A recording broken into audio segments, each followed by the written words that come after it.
This is the part that I don't like to preach about, because it causes me to have to deal with the condition of the fallen world, in that not everything that God gives birth to in your life is going to grow and grow and grow and grow. Not every day you wake up is going to be full of sunshine, rainbows, waterfalls, and blessings. Now, we've got a problem and a tension in the text, in that, what kind of God gives a promise to a person only to let the promise die? At noon, when the sun is the highest, what kind of God lets something so dark happen in the life of someone who never even asked to be put in this position to begin with? Many people abandon their faith because of that very question. Even more people, while not abandoning their faith, learn to live in the shadows of a lesser life, because you hoped and you prayed and you gave and you tried and it failed. What the hell was the point? The hell did I go through all that for? The hell did I even go to church for if my kids are going to turn out that way?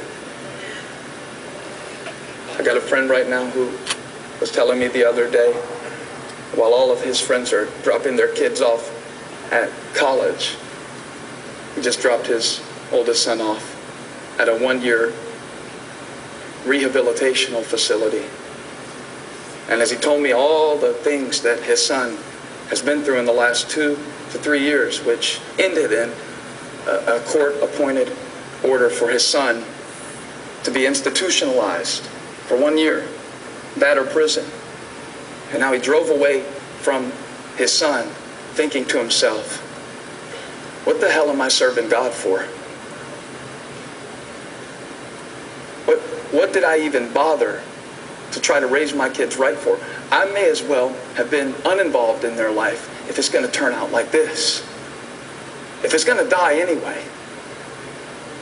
If it's just going to end in heartbreak anyway.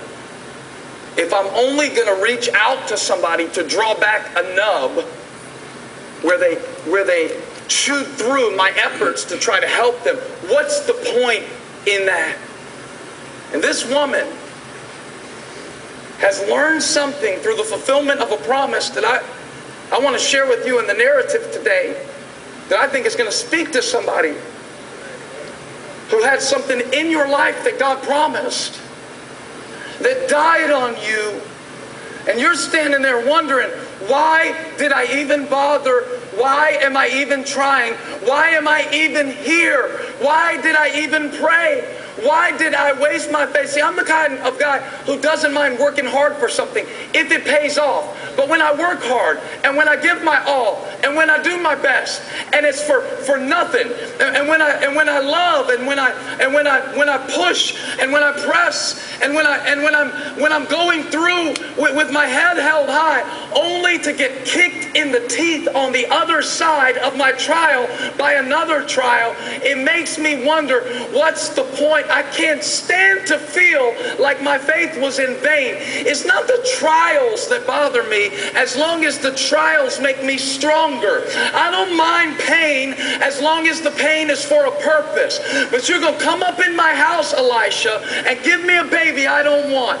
And then you're going to be sleeping in your bed while my baby is dying in the field.